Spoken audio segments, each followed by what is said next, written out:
lots of challenges together, really found themselves together. But in this book, Nick is leaving for university because he's the year above Charlie. And Charlie's going to be left at sixth form. So this is going to be all about whether they want to stay together, whether they can manage long distance, how far away Nick's going to go to uni, if Charlie's going to affect any of that. And I remember that time so clearly actually, and it was really hard. I was in a relationship when I went off to uni, and it was difficult, you know, wanting to prioritise your future and your career opportunities, but also wanting to stay close by to the person that you're with and your family, etc. So I'm looking forward to this a lot. I can't wait to be immersed back into the world of Nick and Charlie because I loved the Heartstopper series.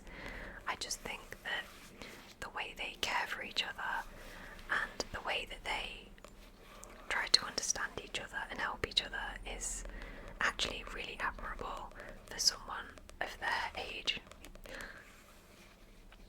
There's a Netflix series as well about that's the same story as the Heartstopper series, and that's really, really good.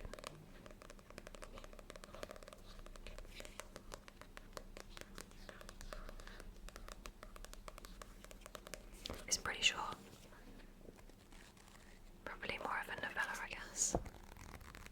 And you can see as well it has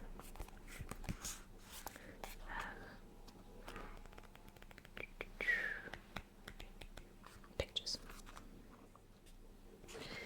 It does have some pictures of Nick and Charlie in amongst the text. I just think like romance and stuff, it's not usually my go-to in books, but when it's summer, I am more than happy to be immersed back into this happy little gay romance. It's great. So that's the first one. This is one that I stumbled across in a bookshop and picked it up because I'm really excited about trying another Rachel Joyce book. I fell in love with Miss Benson's Beetle by Rachel Joyce. It was one of my favourite books of last year, and I still think about it and I still recommend it to people. So I'm excited to try The Music Shop. This is about a guy called Frank. It's set in 1988. Frank owns a music shop that sells records. It's like his passion and his love in life, and he just immerses himself into that world and recommends records to the customers. And I love when someone has like a true passion for something and just wants to share it. So I think I'll like that side of him. I think Frank's going to be quite like eccentric. But then a lady called, I think Ilsa, a lady called Ilsa enters into his shop and wants to learn more about music and wants him to teach her. But I think this book's going to be all about whether Frank can let her enter into his life, but also it seems like she's quite mysterious and perhaps has some secrets to hide. And what kind of secrets will she unearth in Frank? I think we have that kind of vibe going on. So again, a bit of a summer romance intertwined with an eccentric musical Frank.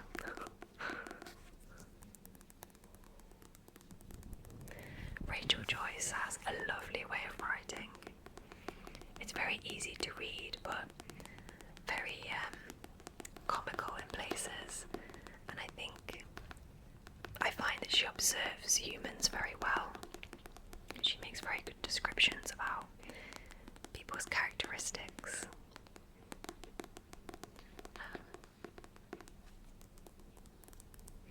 Very easy to relate to.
wakes up and he has no recollection of who he is.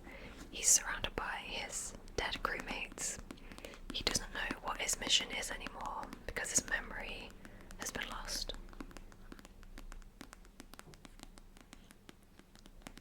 And this is all about him trying to piece together what he's meant to be doing, who he is. But it turns out he's actually on a very important space mission to save humanity from extinction. So there's a lot that rides on his muddling. Oh, that's summery as well.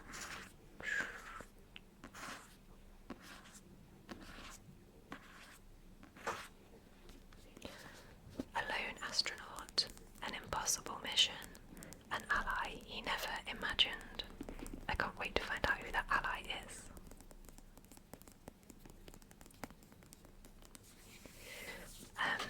I heard Fleur ASMR.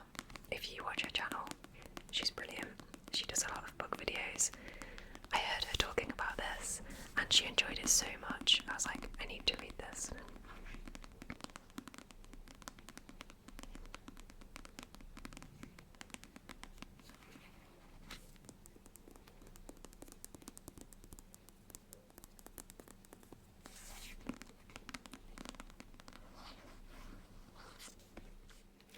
This is one that really intrigues me, and I genuinely don't know how I'm going to feel about it.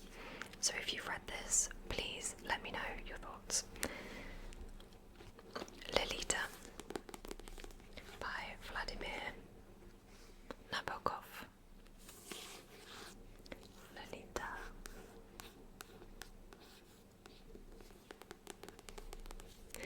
So this is a classic book.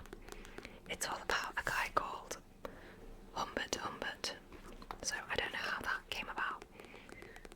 But Humbert becomes infatuated with Lolita, who is his landlord's 12-year-old daughter. Now this book's really divided people because this is a crime. This is not okay. But the way that this is written apparently really challenges what is acceptable in literature and actually really challenges your thoughts on the subject and the characters in this. So it says, is he in love or insane? A silver-tongued poet or a pervert? A tortured soul or a monster? Or is he all of these? So I would presume the character of Humbert is going to be very complex, and I'm just really intrigued as to all the 5-star reviews for this book. Is it because it's a classic and the writing is really good, or the story's really good? I don't know. But I think to deal with a subject matter like that is really difficult, and I'm just so interested to experience this.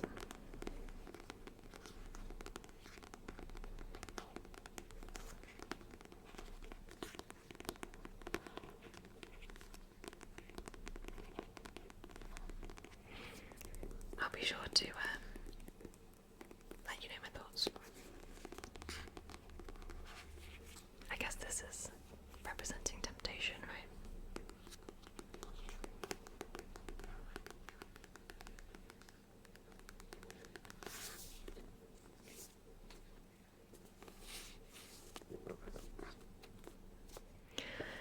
This book is bringing me a lot of joy, just the front cover. So you may have seen, if you've watched my channel before, I did a bookstall where I work and somebody donated this book and then it didn't sell. So I bought it, and this is Days at the Morisaki Bookshop. But isn't that front cover absolutely beautiful? Look at all the little books. It reminds me of like an adult's colouring book. It's a little bit shimmery, shiny as well. I absolutely love it, and it's quite short as well.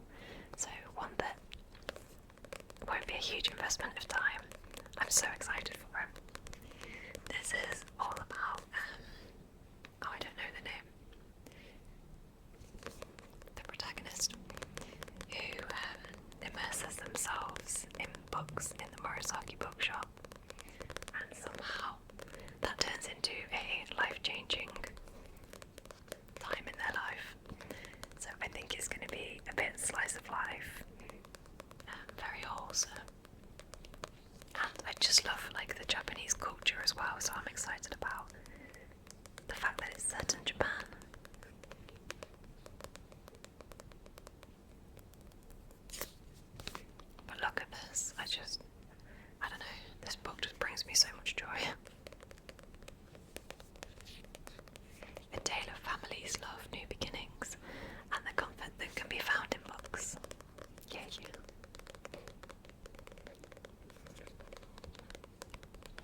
this a while back.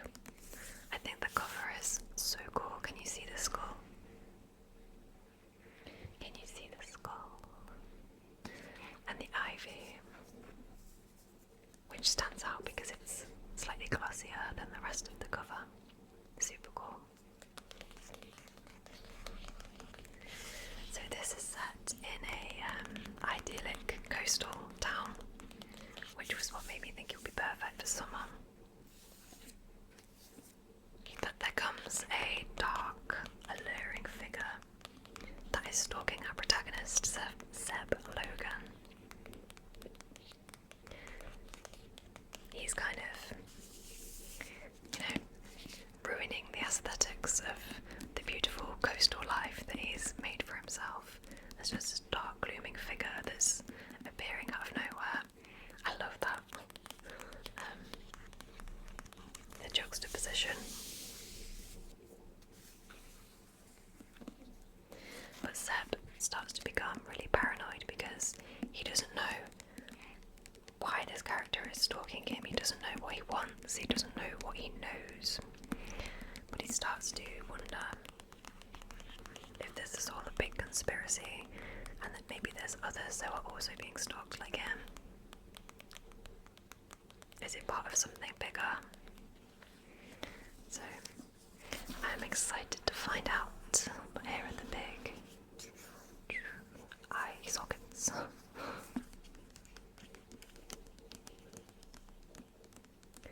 I enjoy reading horrors and thrillers throughout summer, just dotting them into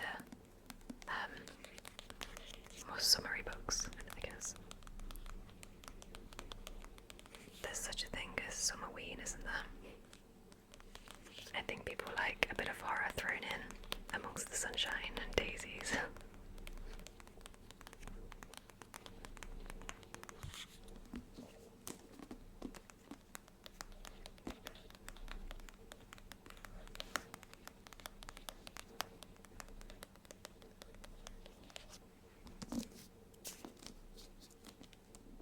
I spoke about this in a really recent video, so I'm not going to linger on it, but it's one that I'm definitely going to read over summer, especially because a few of you kind subscribers commented and said that you really enjoyed it. This is Tress of the Emerald Sea by Brandon Sanderson. Here we have Tress. She lives a simple life on her island, and she collects cups from passing sailors as a kind of hobby. But when her friend is taken, she has to go on a journey across the seas to go and find him, be brave, get out of her comfort zone. And I think there's going to be lots of really interesting characters that she comes across and things that she has to overcome. So, as I say, I won't linger too long, but no, I am reading this really soon because it feels summery, doesn't it? Islands and warmth, adventure.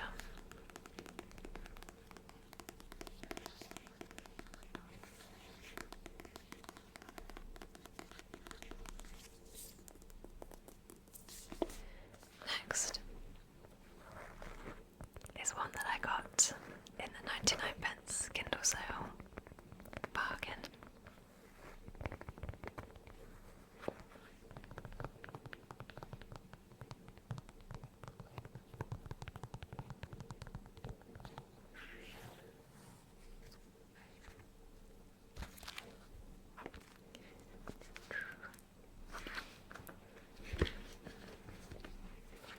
This is The Mermaid of Black Conch by Monique Ruffey.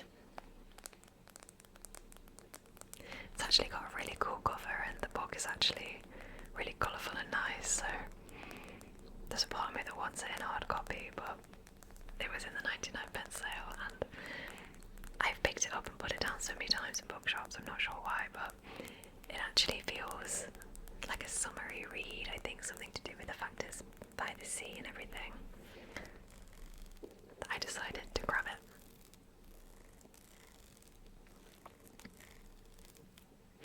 So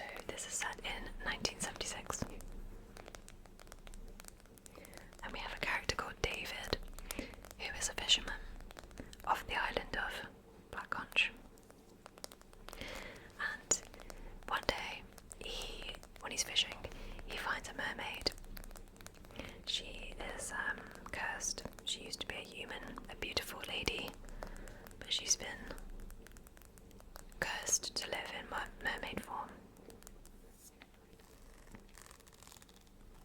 And then some American tourists come and fish her out and capture her, and David decides to save her. And this story is all about her reversing the curse and learning to live as a human again. And I've heard that it's like quite a healing story, a story of her finding herself and finding how to live again.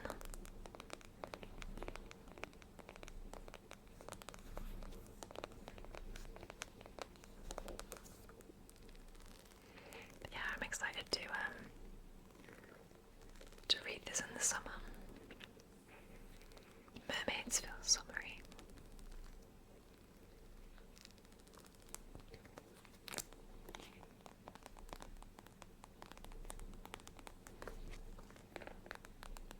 I would love to change the oh, you can see my garden. I would love to change the look of this Kindle. I've had this postcard in there for so long. I'd love to put some stickers in it. I might even do a video of decorating it.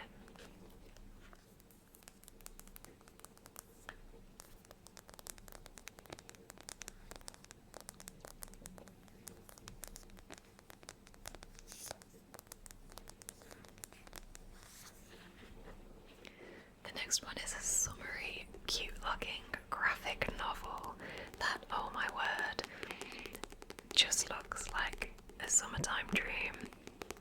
This is The Girl from the Sea by Molly Knox Ostertag. Let me show you some of the artwork.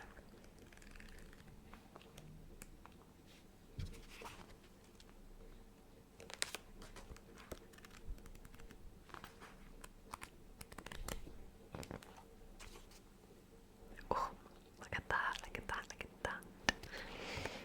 So, this is all about Morgan, who we have up here. She lives again on an island. I think I'm starting to realise I like islands in the summer. So Morgan lives on an island, and she can't wait to escape. She can't wait to escape the small community and, you know, the idyllic lifestyle that is, I guess, forced upon her if she was born there. So after high school, she's wanted to go out and discover the world. But then she ends up getting in an accident and nearly drowning, and she's saved by Kelty, who we have down here. And these two start to become friends and eventually fall in love. We have ourselves a sapphic romance in this book. But Kelty is a Selkie, which is a mythical creature.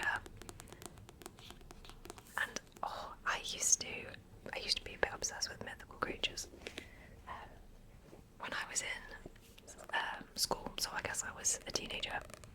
This was a book that was always like hanging around in my room because I would just flip through the artwork and try and recreate some of it badly. But the Selkie,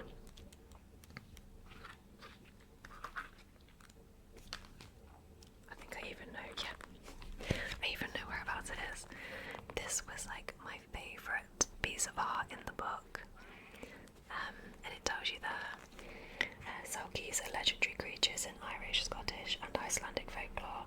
They're generally imagined as seals that can transform themselves into human beings, usually beautiful women. Look at her. So when I saw that this was about a Selkie, I've never seen a book about a Selkie before, but I love them because I love seals as well. So this is such a cute little book.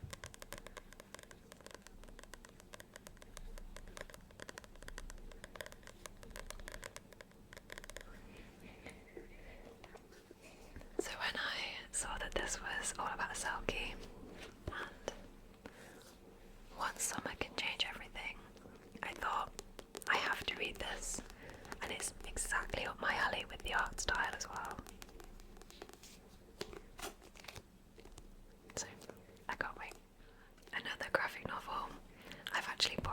Tress from a friend, and she says it's really fun, so I'm excited to try it as well.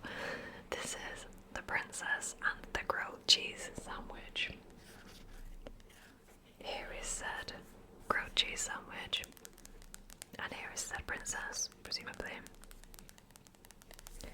Again, let me just quickly show you the artwork. Just random pages.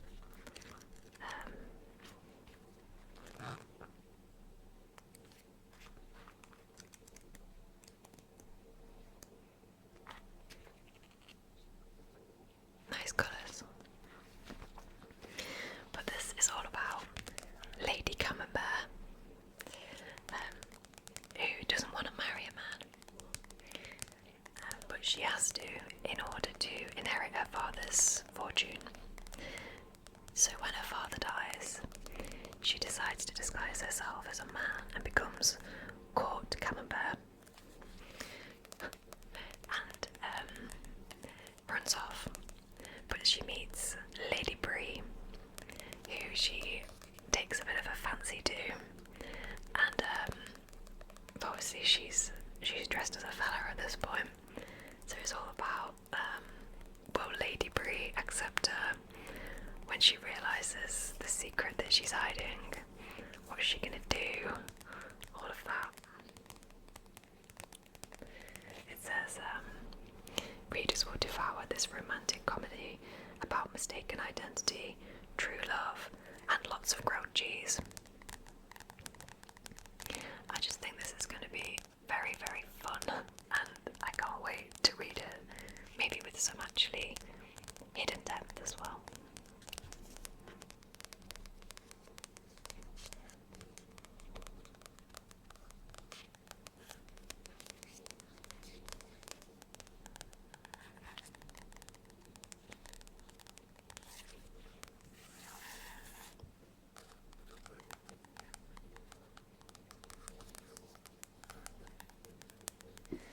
I just wanted to add this one in because I've started reading some of the poems and I'm really enjoying it and want to just speckle them through my summertime reads.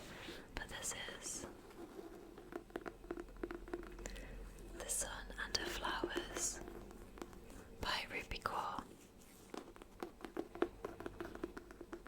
So again, Ruby Kaur is a popular, really popular poet. She writes a lot about staying true to your roots. She also writes a lot about growth and healing.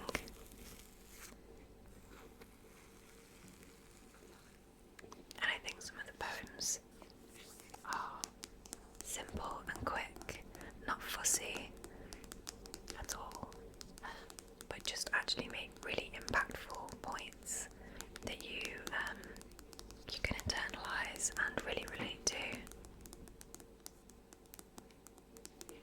She also does illustrations with each of her poems, which I really enjoy.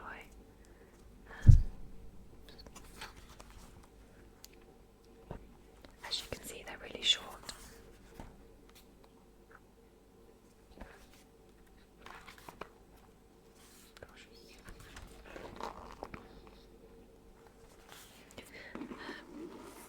And I love the fact that this book is called The Sun and Her Flowers, and it's all about the theme behind it apparently is that people need to wilt and reroot and rise up again, like the cycle of a plant under the sun, in order to regrow and come back stronger.